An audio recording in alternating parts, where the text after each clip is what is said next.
We are Gold Ivy, a health company dedicated to simplifying health and wellness. The industry is lacking the honest experience and grit required to overcome the struggle, and we're here to fill that gap. You decide what works for your daily life and how to transform our lessons into your gold. Join us on the fearless pursuit of self-discovery and growth. This is Ivy Unleashed, a Gold Ivy production.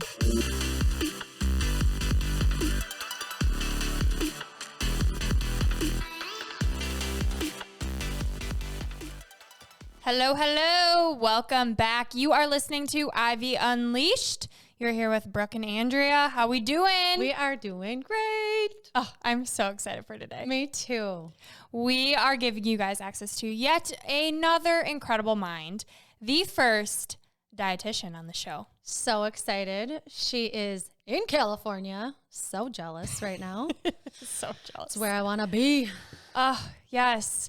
But what's cool about this dietitian is she is unlike probably what you're thinking. Mm-hmm. Disrupting the space of nutrition in a good way. I love it. In a great way. If you follow her on social media, you'll see not what you'd expect. Mm-hmm. A lot of crazy things that are unlike what you'd see in the space. For instance, anti-diet.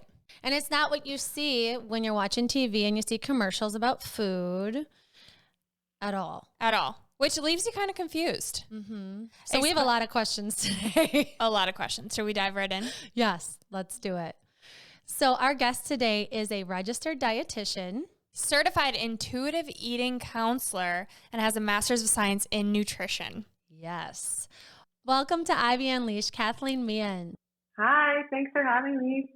You're welcome. Thank you so much for being here. How are you doing? Good. I am good. I'm really happy to be here and talk to you. Yes, we have lots of questions. Should we just dive in? I already have them going in my head. I'm like, okay. I want to know it all because as our listeners know, I struggle with food. Mm-hmm. Figuring out what my body wants, what it likes, what it doesn't.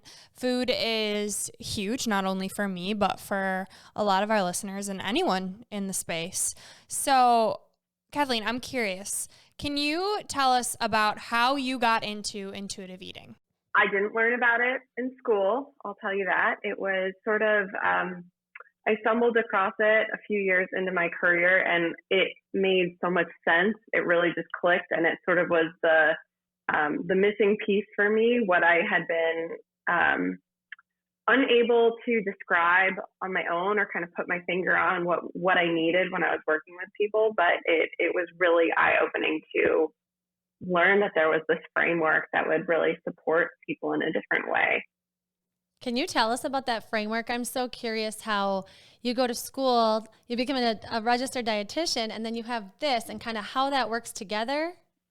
Yeah, I think it works really well together. I love the idea of intuitive eating and the non-diet approach because it really combines enjoyment and pleasure and satisfaction with the experience of eating, which kind of felt like the missing piece for me, or one of the missing pieces when I was learning about kind of like the do this, don't do that perspective that we often hear.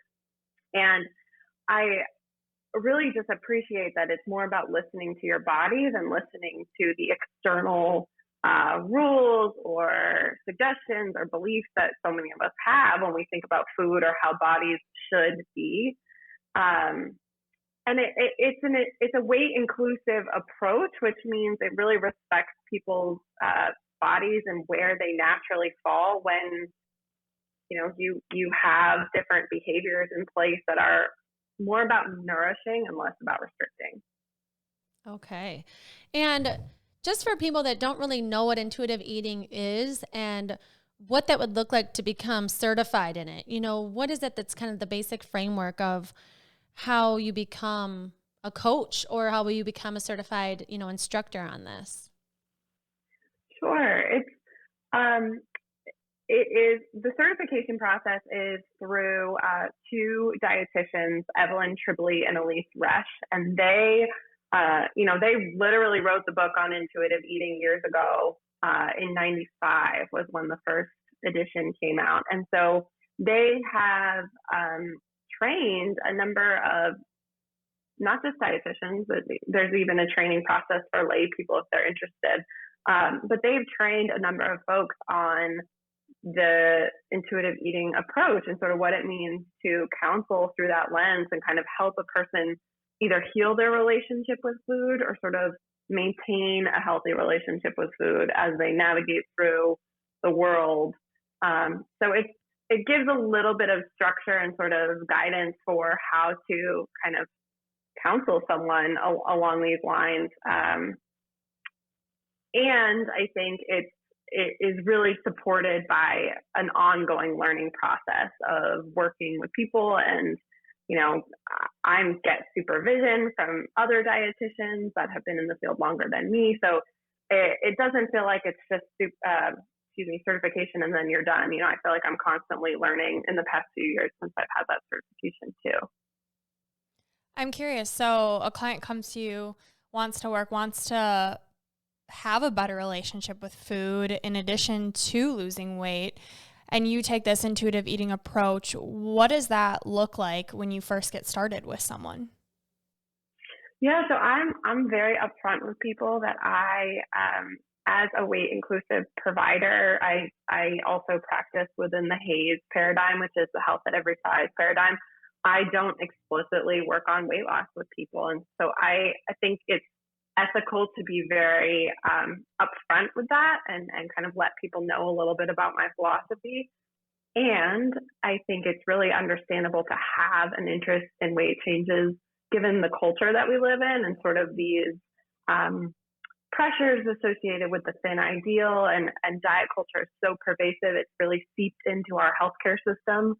So I always like to sort of say that we can hold space for both. We can hold space for the desire for weight change, but we're going to do things like work on your relationship with food, work on your relationship with movement, discuss what self-care looks like and body respect. And it's interesting because I think sometimes when we focus on weight loss, or when people focus on weight loss, we're not always focusing on all the other things that we could be discussing. It's kind of very much tunnel vision to try and see weight changes. Well, that just speaks to the holistic view of health that we always talk about. And that, you know, if you better your relationship with food and focus on one aspect, you have to tie in all of these other aspects because your body, I heard this the other day, is an ecosystem. And all of these parts of our bodies talk to each other, make us up. So that's interesting because when I think about working with food, I think about where do you even start, right? So for someone who's looking to better their relationship with food, is there kind of a go-to question that you ask them, or how does that conversation really start? I wouldn't say I have a go-to question in particular, but I probably usually start with asking people to tell me about their experience and their story. And usually we end up reflecting on what they've tried in the past and sort of naming all of the different things that this person has tried that maybe hasn't served them in the long run for whatever reason or hasn't led to a peaceful relationship with food. And so much of intuitive eating, you know, and the non-diet framework is really kind of turning down all of the noise. So we're kind of unlearning. We're peeling away all of the different things that you picked up along the way about, you know, do this, not that. And we're trying to figure out what it's like to experience food and nourishment and, you know, responding to your body's cues. Kind of really just experience being in your body rather than listening to all that external noise. So I would say we start with experience because that's the variable that I'm always curious to know more about. Yeah, and I think as much as that sounds like a very general question, like what's your experience, I think people are so out of tune with their relationship with food because they're like, what do you even mean by that? You know, like they have no idea how much noise there is until a question like that comes into play. And you sound like this radical person that has like, what do you even mean?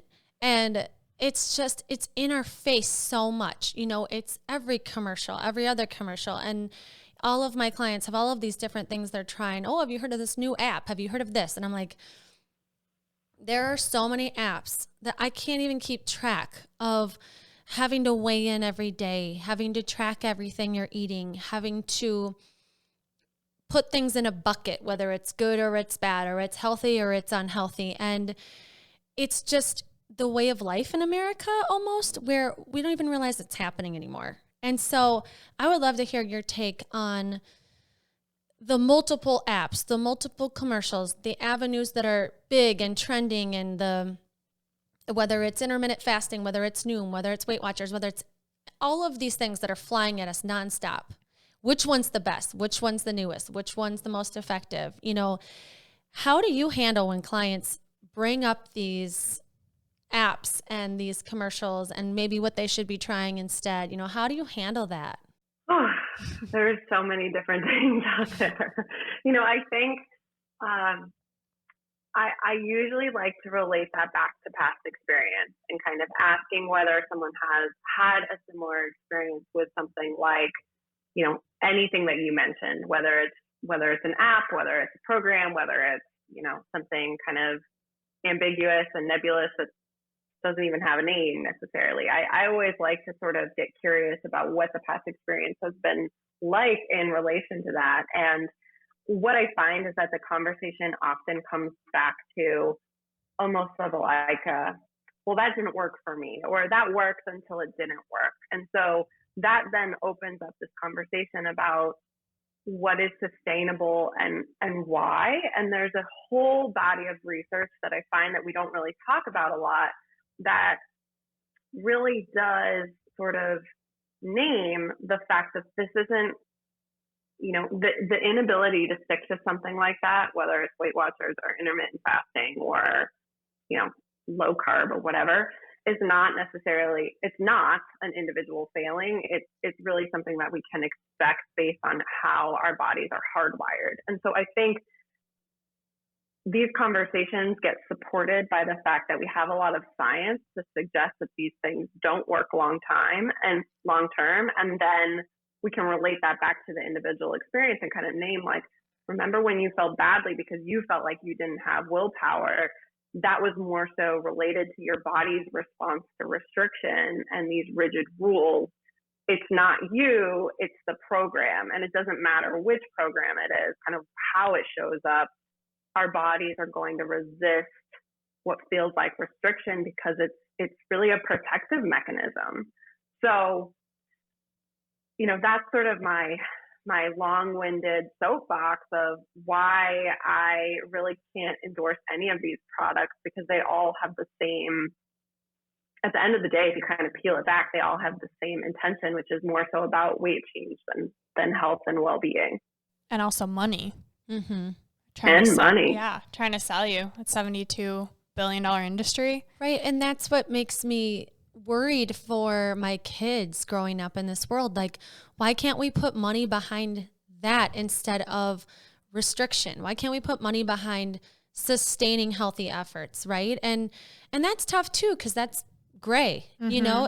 It's healthy to indulge when it's your kid's birthday and they want a cake. Eat it, right? I don't want them feeling guilty ever about things like that. And somehow in our life, we get this switch where it flips and all of a sudden we're feeling guilty about everything we do. And we have this dialogue in our head and even out loud with our neighbors, with our family, with our friends, in front of kids, what's okay and what's not okay, or what to feel bad about. So I would love to hear your take on that, where things kind of get put in a box on what to eat, what not to eat. And I know from following you that you talk a lot about it's okay to eat processed food. It's okay to eat this. It's okay to eat that. Like, how do you navigate that when people are trying to, whether it's lose weight or improve their blood pressure, or, how do you kind of navigate that when there are healthy foods to eat that are from the earth, but also allow yourself the processed, maybe put in the box of unhealthy things? Yeah, it's so interesting because it's very individualized, and it's going to be, the lens through which we have these conversations are going to include so many different things like access and convenience and affordability and time. I think one of the things that was really eye-opening to me is that the recommendations that we make are not even accessible for many, many, many, many people. So then who are we speaking to? You know, I don't want my nutrition message to only speak to a small section of the population that can afford to, you know, make everything from scratch or has the time to be able to do that. Like that doesn't appeal to me. And that's not what I value necessarily either. So I think knowing that these are very individual conversations based on preference and access, I think we have to kind of recognize that when we have permission to eat all of these different foods, it opens up an opportunity to kind of notice the experience of your body and consider what is going to be realistic for you in that meal, that moment, that day, that season of life, whatever. And so my stance, and as is the stance of all non-diet practitioners, is that there's no good and bad foods, because when we sort of have that lens, we're very black and white, and there's no room for that gray, like you mentioned. And even naming foods as healthy or unhealthy, it sort of puts into perspective that we're putting labels and we're putting, you know, things into boxes and scenarios into boxes. And to your point, if you eat something and you feel really guilty and shameful about it, I don't care how healthy that food is, it's going to have a ripple effect that is unhealthy and unproductive. So it just goes to show that health is so much more nuanced than we really allow for it to be when we talk about these things in a black and white lens. So I think I kind of feel like the conversation around processed food and versus quote unquote whole foods has really gotten a little bit out of hand, because, you know, I think the intention was maybe, you know, slow down and prepare your food when you can and eat a wide variety of foods. And it has become this, you know, way of vilifying foods that leads to guilt and shame. And that's not, you know, that doesn't align with my value as a provider. Yeah, something I've learned too is, does this food work for me? Like kind of quitting the unhealthy or healthy, because for me, I've learned that what works for other people isn't going to work for me. And I've taken this approach of, okay, let's focus on eating whole real foods. Let's do all these different diets, the elimination diet. And like any area of health and wellness, it's figuring out what works for you. And so to stop villainizing food and say to myself, okay, how do I feel after I eat this? If everything's on the table, well, then I'm going to gravitate towards foods that make me feel well. And that is such a mental shift from, okay, I can't have this because I know it's going to make me feel bad, to I can have this, but do I want this? So I've learned that it's such a mental game. So I'm curious if you have any experience with clients who, you know, have food sensitivities, anything in that realm, and kind of how you work that out, because it is such a mental game. It is such a mental game. And I'm glad that you mentioned that, because I do think, you know, we have to acknowledge that there are very true food allergies and celiac disease and food sensitivities and things like that. Those things are very real. So I don't want that to be the take home message that they're not. But there is also, you know, to a certain degree, a psychosomatic experience with restriction, where if a food is up on a pedestal, or if we feel like we shouldn't be having it, or we cut it out, we sort of have this experience of you know, it really impacts our relationship with food in a way sometimes. So through this lens, we look at all of these foods. There's permission for all of these foods, you know, naming anaphylactic shock and, you know, naming celiac disease and things like that, kind of naming that maybe not for those individuals or those foods, but we want to sort of say that you have permission to eat all of these foods, and what is the experience of your body and what do you notice? And I work with a lot of people who have IBS, for example, and we talk about, well, what happens if you notice a pattern where a certain food doesn't sit well with you and you'd like to eat it anyway? You know, what is it like to give yourself permission to eat it and kind of recognize, like, I just might need to wear sweatpants for the rest of the day and lay on the couch. And that's going to be a decision that I make. Or conversely, you might think like, today I really, am go. I want to feel good. I'm not going to eat that in this moment. That's a very different perspective than saying I can never eat that food ever, which does have a pretty significant impact on our outlook in terms of how we may feel around that food. So I don't know if that kind of answers your question, but it's tough. I will say too that sometimes we feel like if we shouldn't eat these foods, the anticipation builds and builds and builds and builds. And if we kind of anticipate this food is going to make me feel terrible, I shouldn't eat it, and then we eat it and we don't feel good, it's kind of like, well, is that related to feeling like you shouldn't have eaten it and you did something wrong, or is it something else? So when we liberalize all of these foods and practice permission, I find a lot of people actually do a little bit better and are able to eat a wider variety of foods and feel just fine, because some of that is that psychosomatic impact of restriction. I love what you said about kind of exploring that relationship with food in a way that's if something's off the table or if something's on the table, right? Because thinking about my experience in college, I was super stressed out financially, right? So I just had these stressors. I was paying for everything myself, had multiple jobs. And all of a sudden, I was lactose intolerant and I couldn't eat anything dairy. And literally the second I graduated college and had a decent paycheck coming in, it went away. And so it showed me what stress does to my body. It doesn't even allow certain nutrients in my body.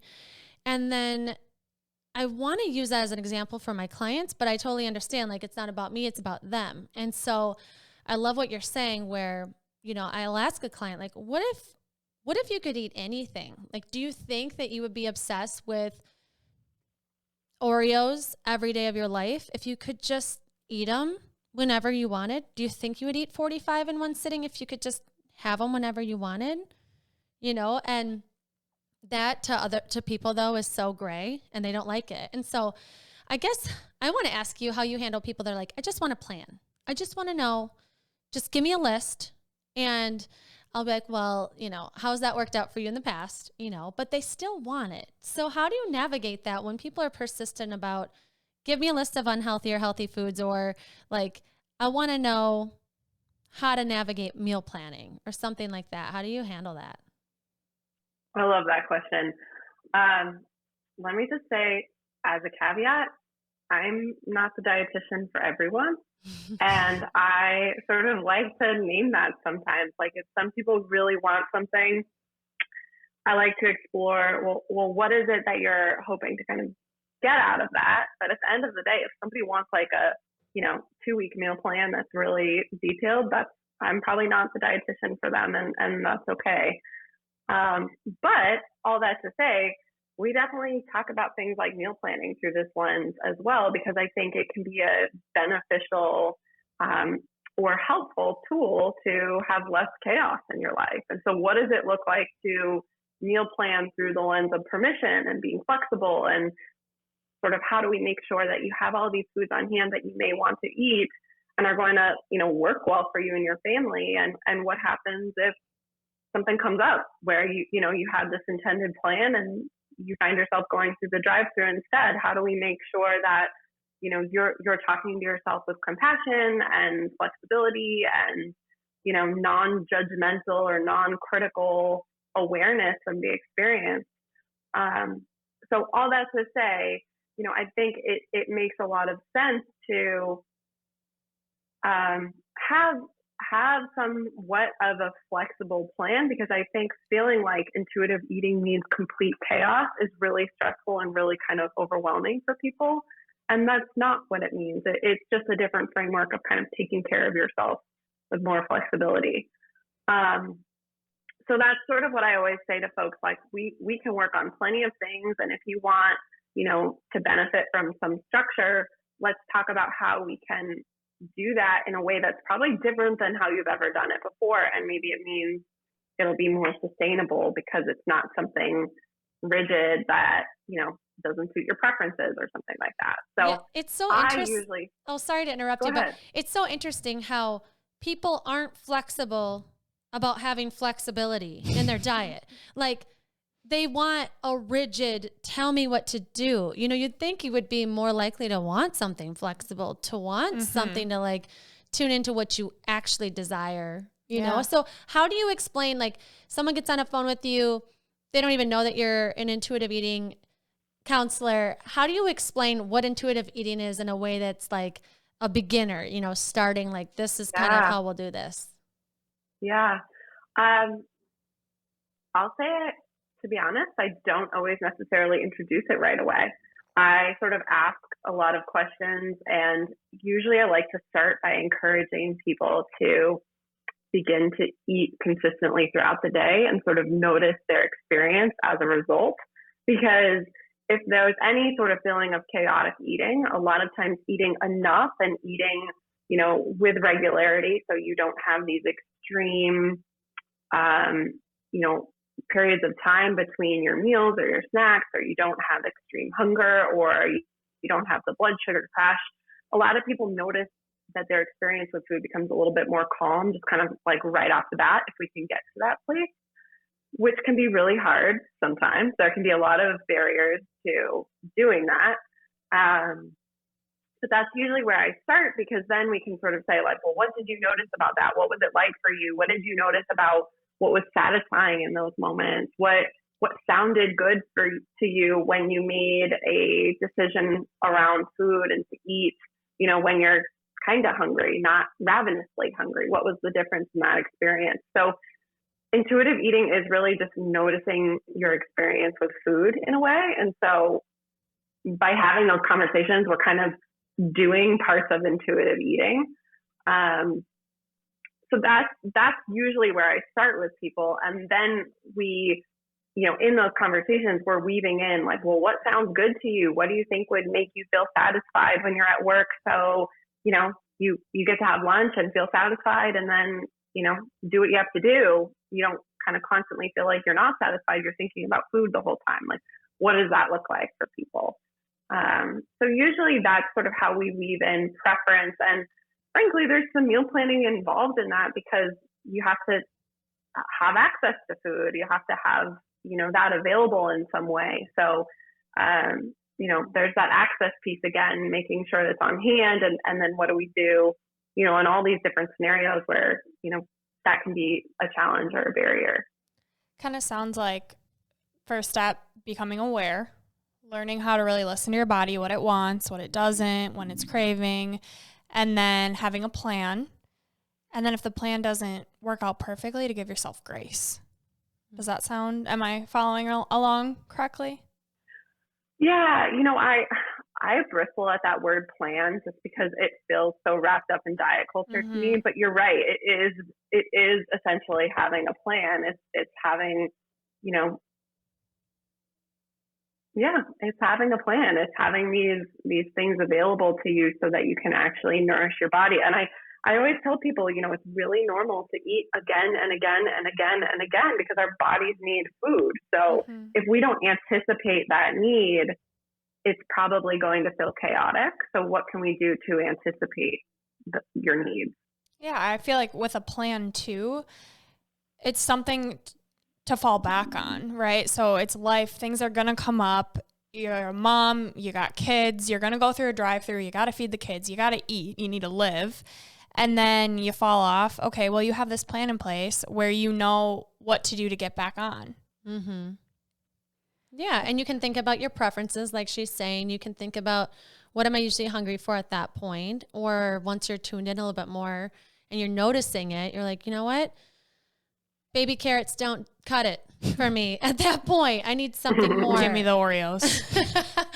Or like a handful of nuts and a string cheese or something, you know. Do you talk to your clients about like how much protein to get and all of these other nutrients that they need to feel like they're full? And, you know, someone who has no idea about food and really what they need, what does that look like? Yeah, I will say I rarely get specific with numbers with people. We don't do calorie counts, we don't do macro counting or anything like that. But from uh, you know 10,000-foot view, we do talk about what do satisfying meals look like for you, and usually they include different combinations of the macronutrients. So, kind of encouraging people within that eat consistently throughout the day. How are you also including carbohydrates and protein and fat and produce, and what does that look like for you? And usually that's where we begin to start talking about a lot of the food beliefs and food rules, because maybe there's some rules around, fat or rules around carbohydrates. And we start to kind of tear those away as we add in those foods. And, I don't say aim for this level at every meal, but we talk about what did you notice when you had a lower carb meal and you felt hungry shortly thereafter? What was it like, on a different day when you had, whatever food as your carbohydrate? What did you notice? How you felt?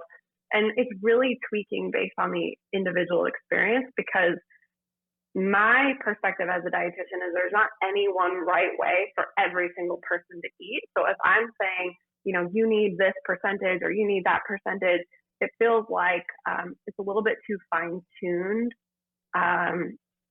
rather than based on their reality or their experience. So why do you think those percentages are even a thing? Good question. I think we have wanted to research the quote unquote best way to eat for a long time. And that's the lens that we've kind of looked at food through. And as a result, we've created these percentages and things like that. And, I do think you need a lot of carbohydrates in your diet. I do think it's important to, have that be one of the primary or the primary nutrient in your body. And I don't know how helpful it is for people to have numbers in their heads or to be tallying that. It seems like it requires a degree of micromanaging that isn't always helpful and isn't always necessary. Mm-hmm. Yeah, and our culture is so much about calories. People don't even know what a calorie is, actually. When they say these random numbers of, well, I want to lose 10 pounds this month, I will break that down and I will say, do you know how many calories that is to remove from your diet or to have to burn? Like, that's not even realistic. And I have to say it in a way that's more gentle, but people get these ideas of, oh, I got to cut this out and I got to lose this amount of weight. But in reality, cutting out 500 calories a day for a week will reduce 1 pound, right? And to think about cutting out 500 calories, depending on how much you're eating, right? But just to think of that alone, of thinking of my day, how I'm going to start is thinking about what I'm taking out, what I can't have, like how depriving and terrible. And to find the time. Yeah. And to track everything. It's tough because people do have weight goals or people want to be healthier, and I am here for it. I want to help you too. But it's so important to acknowledge how you feel and what you're going to put into your day. And I can't stress that enough with people where, what are you going to eat? Let's talk about what we can have abundance of at any point that won't give you the guilt or the shame. Like, what could that be? What could you eat a lot of that wouldn't give you guilt, And so that's kind of how I navigate it. And I know that, every coach is different. And I would love to hear more about how you navigate someone that is really talking about cutting out, depriving, reducing the calorie, knowing their basal metabolic rate so they can cut it down. How do you navigate that, or what kind of knowledge can you kind of share that about the destruction of that? Yeah, I think to start all of this, I always like to lead with individual autonomy. Autonomy is a real value of mine. I think everyone can do what it is that they like. And I also think it's important to share with people that weight science is very complex. And we've kind of oversimplified it to sort of say it boils down to calories in, calories out, or, exercise and nutrition and all of that. I think a lot of people have a lived experience of struggling with that, where maybe it works until it, doesn't work. And so I always like to, echo their lived experience and bring in some of the research that shows that, when we restrict, our bodies view that as a threat. It's sort of like our bodies can't determine this is intentional weight loss versus this is a famine. And so at a certain point in time, we see that there are these adaptations, whether it's related to hormones or stronger cravings, or however it sort of shows up, your metabolism slowing down. We see that your body begins to fight back as a means of survival. And I don't know if y'all remember, but I think it was like 2015, 2016, there was this big study about The Biggest Loser and the individuals from The Biggest Loser. And it really highlighted, not for the first time, because this research has been around for a long time, but it really highlighted these metabolic adaptations with weight changes. And what do we do about that? We don't have an answer. There's not really a solution there. And because of the challenges that a lot of people experience with weight stigma and the experience of weight cycling, that weight regain and loss again and again and again, I try and steer people away from that, because it does impact your metabolism and your health long term to be fighting with your body like that. And those are really hard conversations to have, because, again, we live in this wider culture where there is pressure at every turn to see weight loss. But if a person is struggling to lose weight and quote unquote keep it off, or lose weight and maintain it, I like to share that information to just kind of validate that their experience is not a lack of willpower or like they're doing something wrong. It's really normal, and their experience echoes what the research shows. So that's one of the reasons why we kind of move away from restrictive eating. Certainly not the only reason, but if we move away from, low calorie eating and things like that, we often notice that people experience other things. Maybe they have more energy to move their body, or they sleep better, they're less irritable, or they get headspace back because they're not kind of doing that tug of war of, don't eat, but I'm hungry, but don't eat, but I'm hungry. And people sort of realize that there's value in that. And I also have to name, I have thin privilege, and so this is easy. If a person is trying to lose weight to gain more privilege in the world, it's really, really hard to have these conversations. And that's why we have to have compassion and honor autonomy. Mm-hmm. I love that, because no one talks about the stress or how much sleep are you getting? What is the quality of your sleep? Is your thyroid working properly? What are your hormones doing? Everyone just thinks nutrition, exercise.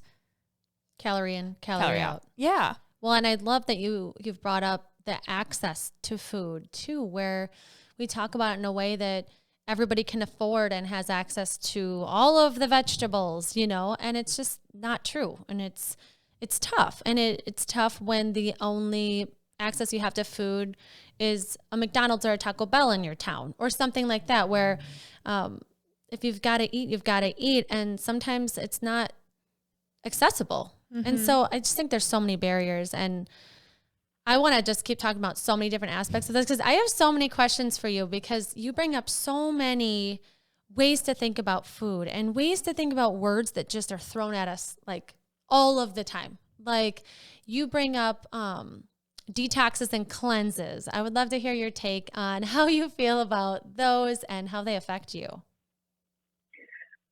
Oh my goodness. My initial response is that they're part of the diet industry. You mentioned that it's a $72 billion industry, and I would say that they fit within that, even though they're often sort of viewed through the lens of wellness rather than dieting. But, we have organs within our body that are constantly working all day long, which is one of the reasons why you need to, eat a fair amount of energy every day. But our organs are detoxing and cleansing for us. And, if you need help with that, you probably are in the ICU, actually. So we don't really need to be spending money on these products that do that for us, because our bodies are incredibly, they're incredible. They're taking care of it for us without us worrying about it. And I also think that, these cleanses or these detoxes that really just end up kind of being a low calorie endeavor. It really sort of is either dehydrating you in some way, or you're kind of drinking your calories and it's a low calorie thing for X number of days. We see that people lose a lot of muscle mass during that time too. So, if anything, you kind of end up restricting and losing muscle mass. And then when you understandably resume eating normally, where are you at that point after? You may be worse off because your precious lean body mass is now gone, which is really hard to make muscle, especially as we get older. So I say save your money. And if you're interested in detoxing, maybe there are other things that we can think about, like social media detox, or being intentional about getting enough sleep, or, thinking about how can I drink water without restricting my calories, or what can I add in to boost nutrition rather than viewing everything from a restrictive lens. I love that. Yes. It's such a great way to think about it. Yeah. I struggle because it all sounds great, right? Like, I love everything that you're saying. And it works for the majority of people. Yeah. So I'm thinking of the people who this is so far over their head and have just eaten whatever they want forever. And they are listening to this and they're like, I cannot eat whatever I want. I have to put some restriction on myself or I will eat whatever I want. And then I'm thinking of the people who have IBS or are struggling to figure out what their body is trying to tell them. So I'm going back to just the bringing awareness piece and how someone who this is so far over their head can just start. I want to sort of honor that if anyone is feeling like this is so overwhelming or this is so vague or like, what is she even talking about? I want to hold space for that because I know that this can feel so out there almost. And I think to your point, we want to honor starting with awareness and not from, I almost feel like mindfulness has been, hijacked by the wellness industry in a way, in a negative way, not even from that sort of lens where you have to do it perfectly, but what do you notice about your experience? Because intuitive eating is, it's the set of concepts essentially that provide both permission and attunement. So oftentimes the missing piece of, intuitive eating is eat whatever I want. I could never do that. The missing piece is having the experience of trust. And so we have to sort of build up to that. And sometimes it's helpful to do that with external guidance because it might feel really overwhelming. But how can we practice permission while also practicing attunement, which is kind of noticing the experience of your body? And there's a lot of different pieces in there. Sometimes we have to solve for the restriction because if you are trying to practice permission, when you are really restricted, that kind of primal brain that is aiming to fight against restriction is going to say like, I need to eat a lot of this food. I'm typically restricted. I never get to eat this food. It feels very chaotic. So there is a sort of systematic approach to making sure that your body is well nourished before you just dive into the permission piece to prevent that chaos. But everyone is different. Everyone sort of needs a different approach, which again is kind of like why this is so touch and go. And I don't view myself as the expert. I kind of view myself as, what is your experience? You're the expert. What do you feel like we need to start with, if that makes sense? Yeah, and it is so overwhelming to have someone like yourself or a coach, anyone to not so much hold your hand through it, but to tell you this is normal. What you're experiencing is okay, because the game and the narrative that goes on in your head when you begin to revamp this relationship with food is crazy. Well, and I think that people don't know what to ask themselves during this experience. Yeah. So the value of a coach, I think, is just, it's insane. Like my coach, Kara, asks me questions I never ask myself, you know? And so I just think, if you don't have a coach, maybe Google some intuitive eating questions that you could ask yourself. I'm sure if you type this in that there would be some things that come up. Or following you on social media makes me have all kinds of questions I've never even asked myself. I think we talk a lot about who do you follow and what message are they sending you? You know, what does that make you feel when you're following this person that has this specific meal plan of things that you don't even like? Yeah. Like, I'm not going to eat anything that's white and creamy, period. Like, quit telling me that that's what I should eat because I'm not going to eat it. You know, and that's okay. Yeah. Because you don't like it. You don't have to do anything you don't like to do. Yes. But everything is nuanced. I think it's so important. But I also think that there's something about food that's different than any other topic in health and wellness. I think like the trust that you're talking about. When it comes to exercise, it's so easy for me to trust myself that I'll stay in shape. If I take a day off, I don't feel like I'm not going to be in shape. You know what I mean? Like you take rest days, right? You take days off and you know that on Monday you're going to be back in the gym or you're going to be exercising or whatever. And so I'm kind of tying it to food now. Like if I have some pizza, it doesn't mean I'm going to gain 6 pounds back or I'm an unhealthy person if I allow myself this rest day or this day to like just eat what I want. See, but then there's me who I allow myself to eat pizza and I look 6 months pregnant and got to put the sweatpants on. So it just shows, though, that it's different for everyone and that what you're reading, you can read it, but you don't have to fully take it on. Right. Or believe what you're reading. It doesn't apply to you because it's not your experience. Right. Yeah. Do you have any experiences like that where you're hearing what someone else's experience is with food and you're like, that's absolutely like, that makes no sense. That is not me. Like, I will just disregard this even though it's from a scientific journal or something? Totally. I think that's one thing about intuitive eating is that it really does help you build trust in your own experience. So then everything that you take in, you sort of see through the lens of how would that work for me?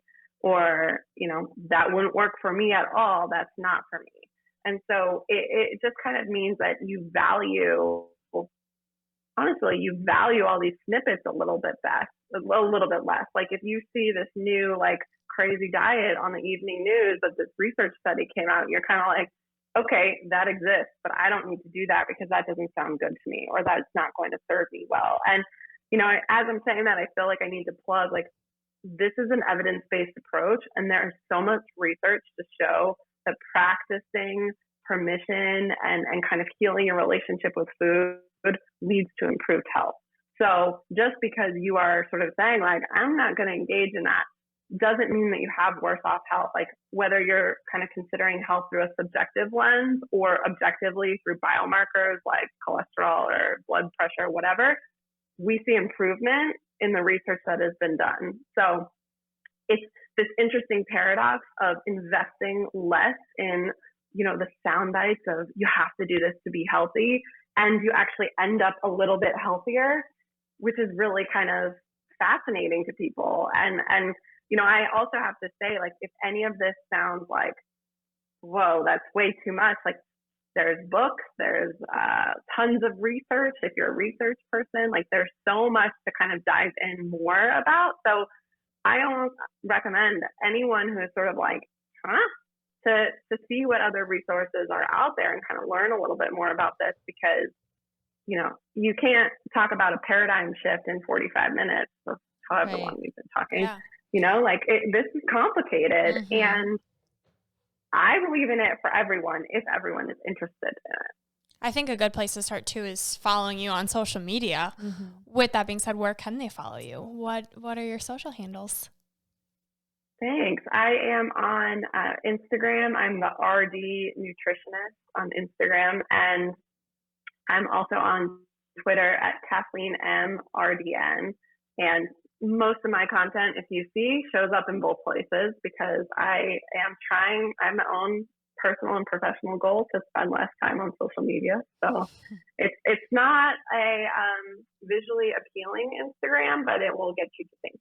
Oh, it's informative. Hopefully. For sure. Yeah, and we'll plug those on the show notes and all of our socials as well, because highly, highly recommend. Yes. So I'm curious about how you feel about how us as a culture, especially in America, have lost trust in ourselves. You know, obviously there's commercials, there's ads. I get it. It's everywhere. And I know that's a big part of it. But how are all these other countries that also have access to the internet and TV, you know, how do they trust their bodies more than we do? How do they get more variety of food and trust what they know is true to them more than we do? Hmm. You know, I have to say, I don't know that I feel like this is just an American issue, although I will say diet culture is incredibly strong here. I think that it's interesting when you learn about these different paradigms, because if we kind of come back to like, where did these things originate, the answers are really complicated. It's not just, you know, the companies that wanted to make money. It's kind of based on different beliefs around what constitutes a hierarchy of bodies and how to kind of conform to that. So it sort of opens up a whole can of worms to really recognize that diet culture and therefore the inability to trust your body is related to all of these wider systems that need disrupting as well. You know, that sort of says there is a hierarchy of bodies and certain bodies are treated better with respect. And so it honestly, there's roots to racism with all of this. So I think learning about that is really eye-opening and kind of helps us also recognize that this probably doesn't relate to our values in any way whatsoever. And I think that can sort of be a missing piece for people as well, because these are all things that we have learned, basically. So I don't think it's an American issue. And I also think it is you know, maybe there's unique elements to that, given that there is kind of a hierarchy in social structure. Yeah, I think as it relates to bodies. Like you're saying, it's multifaceted. I think when you follow you on Instagram, there's so many different ways of looking at it and how it affects us. And I love that. And so I'm curious too, how you got into this space. Like, you're obviously very intrigued by it and you explore different areas and ask different questions and really just open up a ton of discussion on this. You know, people love following you. You can tell, like, you have a lot of engagement, and it's fun to even read what people are commenting on from what you post. Like, sometimes it's polarizing. Sometimes people are like, hell yeah, thank God someone else said it. You know, like, you're super ballsy, and I love it. Like, I love that you say how you feel, because, you know, I just feel like people are kind of scared to say how they actually feel. Yeah. By the messaging. And so how did you kind of get here, and how did this become your passion? Oh my gosh.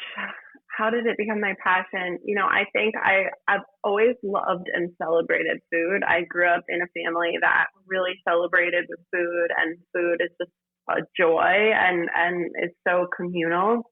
And then I went to school to become a dietitian and felt like sometimes what I was telling other people to do with food wasn't necessarily honoring that same love of food. And so it felt like there was a disconnect there for me personally. And I also began listening and counseling and kind of hearing what people were saying. And I was realizing that there was a bit of a disconnect, and certain behaviors that we would be encouraging in one population, we would be naming as disordered in a different population. And I heard a quote from a person named Deb Burgard, and she said, you know, we diagnose eating disorder behaviors for people in smaller bodies, but we prescribe those same behaviors for people in larger bodies. And I remember where I was when I heard that quote on a podcast, and I literally it stopped me right in my tracks, because that was sort of the piece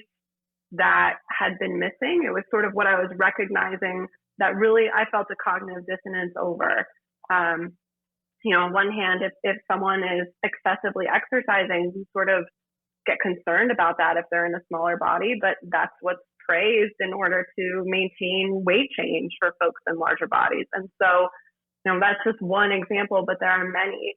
And that felt really unjust to me. So it was sort of this process of determining like what aligned with integrity for me. And once I learned all of these things, I felt like I couldn't keep practicing the way that I was. I kind of felt like things had to really change. And, you know, I feel like I'm able to use my platform to name these things and direct people to resources and other people who are really, you know, have been doing this work for longer than I have. And I like to be a little contrarian, you know. So, I love it. You are a powerhouse. Why not? You are a powerhouse. I feel like I just want to encourage you to keep doing what you're doing, because you could be saving people's lives with exactly what you're talking about, this disordered eating. Like, it's so huge. It's just like all of the messaging kids are getting, it's so confusing. And if we just celebrated food, and that's what Nellie said too. Nellie was on here talking about intuitive eating, and she was saying that as a kid, she loved food. They just ate it and they enjoyed it. And there's just something about the freedom of that a lot of people don't even know. They've never even experienced it. And so your messaging is super powerful. I just want to encourage you to keep doing what you're doing on social media. Yeah. And what speaks to me is it's so overwhelming. I'm so overwhelmed. And you're just validating that it's normal to be overwhelmed, because look at all of these things that are being thrown your way and how the hierarchy of it, it's not on you. You have to figure out what works for you and stick to that and trust yourself. And it's a process. It's not an overnight thing. But the more that you gain that trust in yourself and with the decisions that you're making, you're going to feel better. You're going to be less stressed. Yes. And you're going to be able to do whatever the hell you want to do because it's true to you. Yes. I love it. Well, thank you so much, Kathleen. This has been great. Do you have any last thoughts that you want to leave our listeners with? Oh my gosh, I feel like you guys have given me this opportunity to share so much. I'm really thankful. I would just say, you know, practice giving yourself permission. Practice and see what it's like and what you notice, and, you know, eat enough. Eat your carbohydrates. Yeah. That's my message. I love it. Well, Kathleen, we leave our audience with 3 gold stars. So these are takeaways. I would say eating consistently throughout the day is one of the best things that you can do for your body. Stressing about food is stress on the body, so don't discount that impact. And, you know, to just echo what I just said, like, what would it be like to honor your preferences and honor your cravings? Like, what would it be like to include satisfying foods and see what you notice? Oh, so powerful. Mm-hmm. Okay, our next segment is Unleashing Ivy. So these are our rapid fire questions. Are you ready? Okay, I'm ready. All right. What's one thing you do to center yourself? Listen to music. Oh, I like it. When you're really struggling with the messages diet culture is sending you, what's one thing that steers you in a positive direction? Oh, I think getting off of social media, kind of putting down my phone and stepping away. And I've been taking social media breaks on the weekends, and I find it has been helpful during the pandemic for me to do other things. Totally. All right, and last question. What's one thing you wish you would have known sooner? Oh my God, one thing. Take your time too. One thing I would have wished I had known sooner. I wish I learned about this in school. Learning about this requires a lot of unlearning, and that includes my education. So I would have loved to have been introduced to these topics sooner. Well, hopefully one day this topic is in the books. Yeah, it's happening. There are some RDs to be who are really sparking important conversations in the classroom. So they are true, you know, I'm going to say badass. You can say badass. It's like our favorite word. Thank you so much for being here, Kathleen. You are so inspiring. And just every time I look at your Instagram or hear from you, it just makes me question so many more things. And I want to channel your badassery of not listening to everything you hear and tuning into what that means for me and how to love food more and enjoy it. And so thank you so much for being here and taking your time to be on Ivy Unleashed. We really appreciate it. Yes. So we like to leave our listeners with a piece of gold. So would you like to do the honors? So to paraphrase Deb Brigard, recognizing that the behaviors we diagnose as disordered for folks in smaller bodies are the same behaviors that we encourage for those in larger bodies. And that feels wrong. This is Gold Ivy signing off. Listen to your truth and go chase your gold.